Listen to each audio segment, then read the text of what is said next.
আসসালামু আলাইকুম প্রিয় দর্শক, আমি হাসিব মারজান আপনাদের সবাইকে আমন্ত্রণ জানাচ্ছি চ্যানেল আই সংবাদে। আর বিস্তারিত সংবাদের শুরুতেই জানিয়ে দিচ্ছি ফ্রেশ আটা, ময়দা, সুজি সংবাদ শিরোনামগুলো।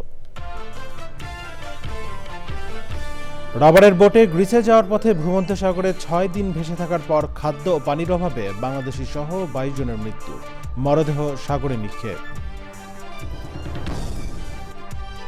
মানুষের কল্যাণে কাজ করতে নেতাকর্মীদের প্রধানমন্ত্রীর নির্দেশ, প্রধানমন্ত্রী হওয়ার পর প্রথমবার নয়াপল্টনে বিএনপি চেয়ারম্যান তারেক রহমান। 6 মার্কিন নৌযানে ক্ষেপণাস্ত্র হামলায় অনেক মার্কিন সেনা নিহত বলে আইআরজিসির দাবি। ইরানের বিভিন্ন শহরে মার্কিন ইসরায়েলি হামলা অব্যাহত। এবং ঔষধ শিল্প ও চিকিৎসা সেবাকে আরও উন্নত ও সহজ করতে একসাথে কাজ করার আহ্বান। উন্নত বিশ্বের মতো বাংলাদেশের ফার্মাসিউটিক্যালস খাত আধুনিক বলে মন্তব্য।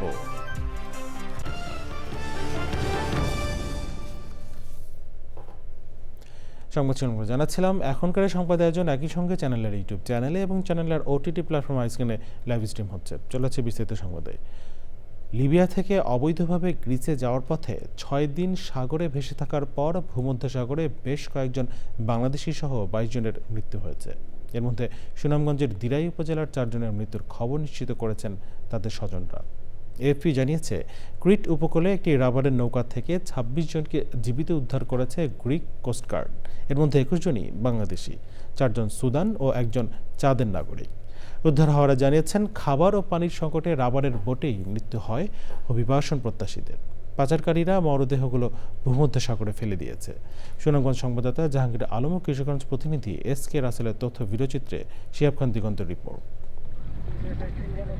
বেঁচে ফেরা ব্যক্তিদের বক্তব্যের বরাত দিয়ে গ্রিক কোস্টগার্ড জানিয়েছে, 21শে মার্চ লিবিয়ার পূর্বাঞ্চলের শহর তবরুক থেকে নৌকাটি গ্রিসের উদ্দেশ্যে রওনা হয়েছিল। যাত্রার পর খারাপ আবহাওয়ায় পড়ে নৌকাটি দিক হারিয়ে ফেলে। 6 দিন খাবার ও পানি ছাড়া সাগরে ভেসে থাকেন যাত্রীরা। এক সময় তারা একে একে অসুস্থ হয়ে পড়েন। পরে 22 জনের মৃত্যু হয়। এক পাচারকারীর নির্দেশে মরদেহগুলো ভূমধ্যসাগরে ফেলে দেওয়া হয়। অভিবাসন প্রত্যাশীদের বহনকারী নৌকাটি দক্ষিণ ক্রিট উপকূলের শহর ইয়েরাপেত্রা থেকে প্রায় 91 কিলোমিটার দক্ষিণে ছিল। কথা বললে সাগর হাওয়ার বুটে উঠাই দিছে। হাওয়ার বুটে সামনে লোক আসলাম, সুদানে ভাবলাম, আর বাংলা 38 জন। বাংলা 38 জনের মধ্যে কিশোরগঞ্জে ছিলাম আমি একা, কিশোরগঞ্জ অষ্টগ্রামে, আর সবাই ছিল সিলেটের। আপনার 18 জন লোক মারা গেছে। 18 জন লোক সব বাংলা লোক মারা গেছে। 18 জন লোক মারা গেছে, আর বাকি লোক আমরা জীবিত আছি। মারা যাওয়ার পর তাদের লাশ কি ফেলাই দেয় সমুদ্র ফেলাই দিয়েছে। লাশ আমরা রাখছিলাম 2 দিন, লাশ ফিরছে গেছে লবণের পানির কারণে, লাশ ফিরছে গেছে। আমাদের অবস্থা দেখেন কি অবস্থা, আমাদের অবস্থা খুব খারাপ। সাগরে ফেলাই দিচ্ছে, সাগরে মানে আমরা যারা ছিলাম সবাই মিলে ফেলাইছি। লিবিয়া থেকে রাবারের বোটে করে গ্রিসে যাওয়ার পথে ভূমধ্যসাগরের সুনামগঞ্জের দিরাই উপজেলার 4 জনের মৃত্যুর তথ্য পাওয়া গেছে। শনিবার বিকেলে পরিবারের সদস্যরা এই খবর পান। বিষয়টি তাদের নিশ্চিত করেছেন ওই বোটে থাকা একই উপজেলার আরেকজন। মারা যাওয়া 4 জন হলেন দিরাই উপজেলার কুলঞ্জ ইউনিয়নের তারপাশা গ্রামের আবু সর্দারের ছেলে মোহাম্মদ নুরুজ্জামান সর্দার ওরফে ময়না, আব্দুল গনির ছেলে সাজিদুর রহমান, ইসলাম উদ্দিনের ছেলে শাহান এনিহা এবং একই উপজেলার রাজনগর ইউনিয়নের আব্দুল মালিকের ছেলে মুজিবুর রহমান। স্বজনদের অভিযোগ, দিরাই উপজেলার এক মানব পাচারকারীর সঙ্গে জনপ্রতি 12 লাখ টাকা চুক্তি করে তারা লিবিয়া হয়ে গ্রিসের উদ্দেশ্যে রওনা হন। চুক্তি অনুযায়ী বড় ও নিরাপদ নৌকায় করে যাত্রার কথা থাকলেও শেষ পর্যন্ত তাদের ছোট ও ঝুঁকিপূর্ণ নৌকায় তুলে দেওয়া হয়। দিরাই উপজেলা জুড়ে শোকের ছায়া নেমে এসেছে। এ ঘটনায় 2 সুদানি নাগরিককে গ্রেফতার করেছে গ্রিক পুলিশ। 19 ও 21 বছর বয়সী ওই 2 অভিযুক্তকে সোমবার আদালতে জবানবন্দির প্রস্তুতির জন্য 48 ঘন্টার সময় দেওয়া হয়েছে। শিহাব খান দিগন্ত, চ্যানেল আই। ধৈর্য ধারণ করে শৃঙ্খলার মধ্যে থেকে মানুষের কল্যাণে কাজ করতে দলীয় নেতাকর্মীদের নির্দেশ দিয়েছেন বিএনপি চেয়ারম্যান ও প্রধানমন্ত্রী তারেক রহমান। বলেছেন, প্রধানমন্ত্রী হওয়ার পর প্রথমবার নয়াপল্টনের কেন্দ্রীয় কার্যালয়ে যান তারেক রহমান। সেখানে নেতাকর্মীদের উদ্দেশ্যে তিনি বলেন, নয়াপল্টনে তিনি বারবার আসতে চান, কিন্তু জনগণের দুর্ভোগের কথা ভেবে আসতে পারেন না। বিস্তারিত জানাচ্ছেন রাহুল রায়। প্রধানমন্ত্রী হওয়ার পর প্রথমবার নয়াপল্টনের কেন্দ্রীয় কার্যালয়ে গেলেন বিএনপি চেয়ারম্যান তারেক রহমান। সন্ধ্যা 7টার দিকে তিনি আসলেও অনেক আগে থেকেই নয়াপল্টনে অবস্থান করছিলেন দলের নেতাকর্মীরা।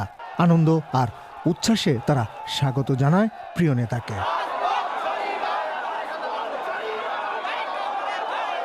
দলের মহাসচিব মির্জা ফখরুল ইসলাম আলমগীর সহ কয়েকজন মন্ত্রী ও সংসদ সদস্যও এ সময় নয়াপল্টনে কেন্দ্রীয় কার্যালয়ে আসেন। তাদের সঙ্গে মতবিনিময় করেন তারেক রহমান। পরে নয়াপল্টন কার্যালয়ের দোতলা থেকে নেতাকর্মীদের উদ্দেশ্যে বক্তব্য রাখেন প্রধানমন্ত্রী।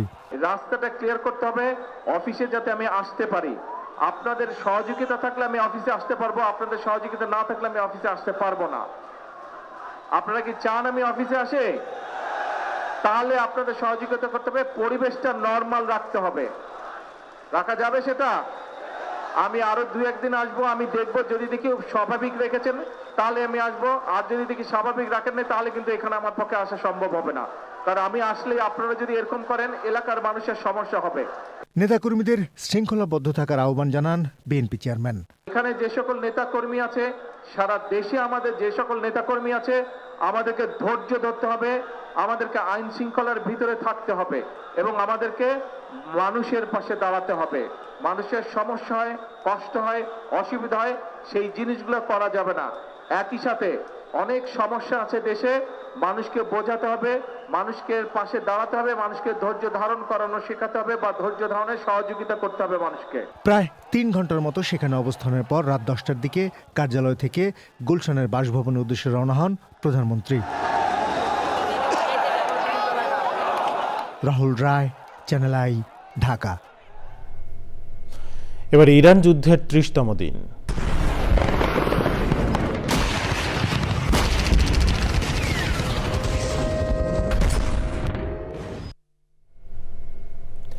পারস্য উপসাগরে মার্কিন সামরিক বাহিনীর 6টি নৌযানে ব্যালিস্টিক ক্ষেপণাস্ত্র হামলায় অনেক মার্কিন সেনা নিহতের দাবি করেছে ইরানের ইসলামী রেভলিউশনারি গার্ড IRGC। হরমুজ প্রণালীকে ট্রাম্প প্রণালী উল্লেখ করে এটি খুলে না দিলে ইরানের জ্বালানি স্থাপনা ধ্বংসের হুমকি দিয়েছেন মার্কিন প্রেসিডেন্ট ডোনাল্ড ট্রাম্প। এদিকে হরমুজ প্রণালী দিয়ে চলাচলকারী জাহাজগুলোর ওপর টোল বসাতে আইন করছে ইরান। আরও জানাচ্ছেন শিহাব খান দিগন্ত।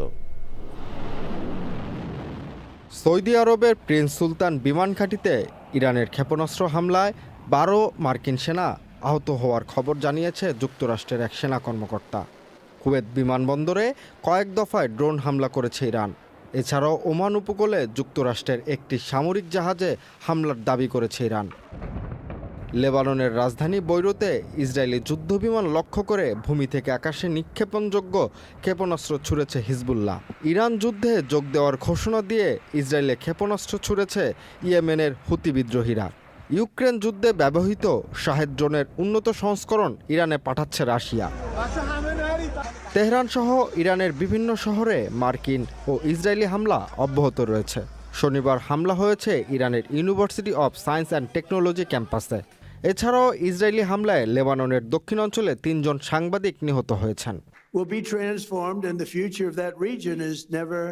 হরমুজ প্রণালীকে ট্রাম্প প্রণালী বলে উল্লেখ করে মার্কিন প্রেসিডেন্ট বলেছেন, এটি নিছক মজা নয় এবং 10 দিনের মধ্যে প্রণালীটি খুলে না দেওয়া হলে ইরানের বিদ্যুৎ কেন্দ্রগুলো ধ্বংস করে দেওয়া হবে। শিহাব খান দিগন্ত, চ্যানেল আই। এবারে অন্যান্য সংবাদ। 1/11 পর কেন প্রফেসর মোহাম্মদ ইউনূস দায়িত্ব নেননি? কোন প্রেক্ষাপটে প্রধান উপদেষ্টার দায়িত্ব নিয়েছিলেন ফখরুদ্দিন আহমদ? গ্রেপ্তারের পর তারেক রহমানকে অমানবিক নির্যাতনের জন্য দায়ী কারা? রিমান্ডে গোয়েন্দা হেফাজতে 111-এর অন্যতম খুশরফ জেনারেল মাসুদ উদ্দিন চৌধুরী এবং DGFI-এর সাবেক মহাপরিচালক শেখ মামুন খালেদকে এরকম নানা বিষয়ে জিজ্ঞাসাবাদ চলছে। শহীদুল আরাজুর রিপোর্টে তাদের জিজ্ঞাসাবাদের বিস্তারিত দেখুন। ফেনী 3 আসনের সাবেক সংসদ সদস্য 111-এর অন্যতম কুশীলব অবসরপ্রাপ্ত লেফটেন্যান্ট জেনারেল মাসুদ উদ্দিন চৌধুরীকে গ্রেপ্তার করা হয় অর্থ ও মানব পাচার মামলায়। আরেক সেনা কর্মকর্তা ডিজিএফআই এর সাবেক মহাপরিচালক অবসরপ্রাপ্ত লেফটেন্যান্ট জেনারেল শেখ মামুন খালেদকে গ্রেপ্তার করা হয় জুলাই গণ অভ্যুত্থানের সময় রাজধানীর মিরপুরে ফল ব্যবসায়ী দেলোয়ার হোসেন হত্যা মামলায়। শেখ হাসিনার শাসনামলের আগে 111-এর সময়ও তিনি ছিলেন ডিজিএফআইতে। রিমান্ডে জিজ্ঞাসাবাদ চলছে তাদের। সংশ্লিষ্ট মামলা ছাড়া আর কি কি বিষয়ে জিজ্ঞাসাবাদ করা হচ্ছে তাদের? গোয়েন্দা কর্মকর্তারা বলছেন, 2 সাবেক সেনা কর্মকর্তার কাছে 2007 সালের 11 জানুয়ারি অধ্যাপক ইয়াজউদ্দিন আহমেদের তত্ত্বাবধায়ক সরকারকে সরিয়ে সেনা সমর্থিত সরকার গঠনের নেপথ্যের ঘটনা, প্রেক্ষাপট ও পরবর্তী পরিস্থিতি নিয়ে জানার চেষ্টা করছে গোয়েন্দা পুলিশ। জিজ্ঞাসাবাদে জেনারেল মাসুদ বলেন, তৎকালীন 3 বাহিনীর প্রধানসহ 5 সেনা কর্মকর্তা রাষ্ট্রপতি ইয়াজউদ্দিনকে প্রধান উপদেষ্টার দায়িত্ব ছাড়তে চাপ প্রয়োগ করেছিলেন। সেখানে তিনি ছিলেন না, পরে চাচক্রে যোগ দিয়েছিলেন। জেনারেল মাসুদ জানিয়েছেন, 111-এর সময় প্রথমে ডক্টর মোহাম্মদ ইউনূসকে সেনা সমর্থিত তত্ত্বাবধায়ক সরকারের প্রধান করতে চাওয়া হয়েছিল, কিন্তু কম সময়ের জন্য দায়িত্ব নিতে তিনি রাজি হননি। পরে তাই ফখরুদ্দিন আহমেদকে প্রধান উপদেষ্টার দায়িত্ব দেওয়া হয়। বেগম খালেদা জিয়া, তারেক রহমান, আরাফাত রহমান কোকো এবং শেখ হাসিনাকে তৎকালীন সরকারের নির্দেশে গ্রেপ্তারের কথা জানান তিনি। এক্ষেত্রে নিজের ভূমিকা অস্বীকার করেছেন সে সময় কথিত গুরুতর অপরাধ দমন জাতীয় সমন্বয় কমিটির দায়িত্বে থাকা জেনারেল মাসুদ। গ্রেপ্তার 2 জেনারেলই 111-এর পর তারেক রহমানকে নির্যাতনের বিষয়ে দায় অস্বীকার করেছেন। জেনারেল মাসুদ গোয়েন্দাদের কাছে দাবি করেছেন, তারেক রহমানকে নির্যাতনের খবর পেয়ে পরের দিন তিনি এ বিষয়ে তৎকালীন সেনাপ্রধানের সামনে শাউট করেছিলেন। তৎকালীন সেনা সমর্থিত তত্ত্বাবধায়ক সরকার এক পর্যায়ে বেগম খালেদা জিয়া ও শেখ হাসিনাকে 13টি শর্ত দিয়েছিল। মুক্তির জন্য শেখ হাসিনা সব শর্ত মেনে নিলেও খালেদা জিয়া শর্তগুলো প্রত্যাখ্যান করেছেন বলে সাবেক 2 জেনারেল জানিয়েছেন। জেনারেল মাসুদ গোয়েন্দাদের জানিয়েছেন, পরবর্তী সরকার কিভাবে গঠন করা হবে তা আলোচনার জন্য মেজর হুমায়ুন নামে এক কর্মকর্তা শেখ হাসিনাকে প্রতি বৃহস্পতিবার গুলশানে ডিজিএফআই-এর একটি সেফ হাউসে নিয়ে যেতেন। এরকম আলোচনা নাকচ করে দিয়েছিলেন বেগম খালেদা জিয়া। 1-11 সরকারে ভারত যুক্তরাষ্ট্রের ভূমিকার বিষয়ে জেনারেলরা বলেন, সব দেশেরই কিছু না কিছু ভূমিকা থাকে, তবে তারা এই প্রশ্নের সরাসরি কোনো উত্তর দেননি। জেনারেল মাসুদ উদ্দিন ও জেনারেল মামুন খালেদকে এখন পর্যন্ত আলাদাভাবে জিজ্ঞাসাবাদ করা হচ্ছে। প্রয়োজনে একসাথে জিজ্ঞাসাবাদ করা হতে পারে বলে জানিয়েছে গোয়েন্দা police. Shahidullah Raju, channel I, Dhaka. উন্নত বিশ্বের মতো বাংলাদেশের ফার্মাসিউটিক্যালস খাতেও একই ধরনের আধুনিক কাজ হয় বলে মনে করে বাংলাদেশ ঔষধ শিল্প সমিতি।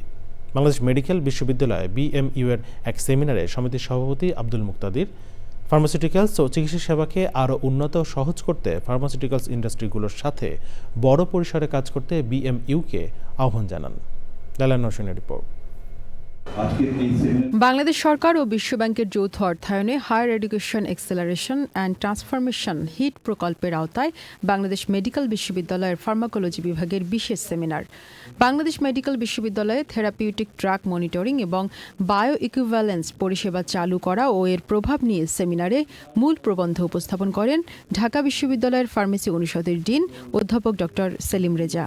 বিভিন্ন সেক্টরের এই যে পোর্টফোলিওর যারা স্টেক হোল্ডার আছে তাদেরকে নিয়ে বসে ড্রাগ মনিটরিং এর মতো সেবাগুলো বাংলাদেশ মেডিকেল বিশ্ববিদ্যালয়ে চালু হলে দেশের ওষুধ শিল্প আরও এগিয়ে যাবে বলে মনে করেন এই শিল্পের নেতারা। আপনারা একটু আমাদের সঙ্গে আসেন, একটু ইন্টারাকশন করেন, আমাদের সায়েন্টিস্টরা কি কাজ করছে সেগুলি দেখেন। দেখলে পরে আপনারা বুঝতে পারবেন যে আমরা আসলে একেবারেই পৃথিবীর সবচেয়ে বড় বড় ভালো কোম্পানিগুলি, পৃথিবীর সবচেয়ে উন্নততম দেশে যে সমস্ত কাজ হয় আমরা সম্ভবত সেই লেভেলের কাজ করছি। বাংলাদেশ মেডিকেল ইউনিভার্সিটি সহ আমাদের বাংলাদেশের লোকাল ফার্মাসিউটিক্যাল ইন্ডাস্ট্রিগুলি একসঙ্গে কাজ করে ফার্মেসি ডিপার্টমেন্টকে সাথে নিয়ে আমরা অনেক বড় কিছু করতে পারি। এখন যে নেকটা দৃষ্টিভঙ্গিটা হয়েছে সেইটাকে আপনারা জয়েন্ট কোলাবোরেশনে আনেন। আপনার এখানে স্টুডেন্ট আছে, পোস্ট গ্রাজুয়েট স্টুডেন্ট, আপনার এখানে পেশেন্ট আছে, আপনার এখানে ল্যাব আছে, আপনার রিসার্চ ইনস্টিটিউট কোর্স আছে, তাহলে এটা করতে পারেন। আপনাদের জন্য ডিমান্ড তৈরি হয়ে আছে ওষুধ কোম্পানিগুলোর। থেরাপিউটিক ড্রাগ মনিটরিংয়ে ভবিষ্যতে ফার্মাসিউটিক্যাল সেক্টরের সাথে কাজ করার কথা বলেন বিএমইউ উপাচার্য। আমাদের এই কোলাবোরেশন যখন দেখা যাবে যে মানুষের উপকার হচ্ছে, সায়েন্স ডেভেলপ করছে, আমাদের পেশেন্টগুলো ভালো হচ্ছে, অথবা আমাদের এই গবেষণার কারণে সিস্টেম চেঞ্জ হয়ে যাচ্ছে, আমাদের এই গবেষণার কারণে পলিসি চেঞ্জ হয়ে যাচ্ছে, তাহলে মানুষ মনে করবে যে yes we did this relation. আজকের এই আলোচনা আমি আশা করব যে ভবিষ্যতের জন্য ইউনিভার্সিটি ইন্ডাস্ট্রি কোলাবোরেশনের যাত্রা শুরু, এটা বহুমাত্রিকতা পাবে। ভবিষ্যতে সকল স্টেক হোল্ডারদের যুক্ত করে আরও বড় পরিসরে এ ধরনের সেমিনার আয়োজনের কথা জানায় বিএমইউ কর্তৃপক্ষ। Laila Nowshin, channel I, Dhaka. দেখছেন চ্যানেলের সংবাদ। এরপর জেনে নিচ্ছি বিরতি, আর বিরতির পর জানিয়ে ফিরব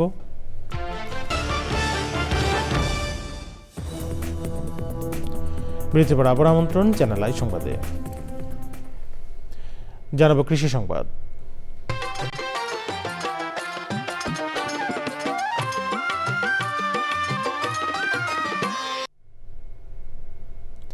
উত্তরের শস্য ভাণ্ডার দিনাজপুরে বোরো ধান চাষাবাদে ব্যস্ত কৃষক। এবার আমন ধানের ভালো ফলন ও দাম ভালো পাওয়ায় বোরো ধানের চারা রোপণে আগেভাগেই মাঠে নেমেছেন কৃষক। আবহাওয়া অনুকূলে থাকলে ও সার সেচ নিশ্চিত হলে ভালো ফলন আশা করছেন তারা।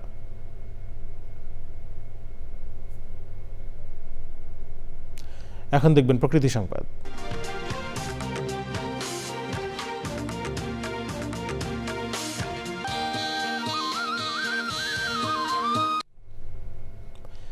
বাগেরহাটে বাড়ছে সাপের উপদ্রব। গত এক বছরে 50টির বেশি সাপ লোকালয় থেকে উদ্ধার করেছে বন বিভাগ সহ বন্যপ্রাণী উদ্ধারকর্মীরা। এতে আতঙ্কিত স্থানীয়রা। সংশ্লিষ্টরা বলছেন, আবাসস্থল ও খাবারের সংকটে লোকালয়ে আসছে সাপ বা বন্যপ্রাণী।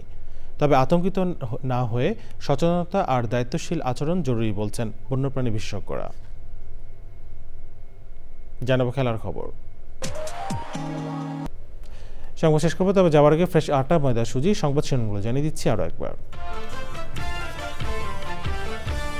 রাবারের বোটে গ্রিসে যাওয়ার পথে ভূমধ্যসাগরে 6 দিন ভেসে থাকার পর খাদ্য পানির অভাবে বাংলাদেশি সহ 22 জনের মৃত্যু, মরদেহ সাগরে নিক্ষেপ।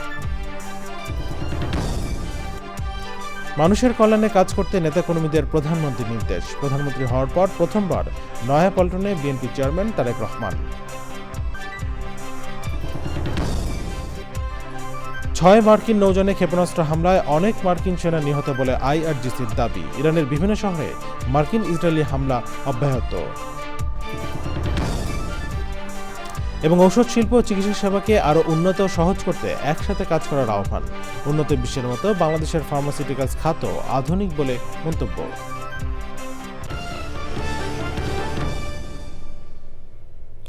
প্রিয় দর্শক, এ ছিল চ্যানেলের সংবাদ এখনকার আয়োজন। এতক্ষণ সাথে থাকার জন্য ধন্যবাদ সবাইকে।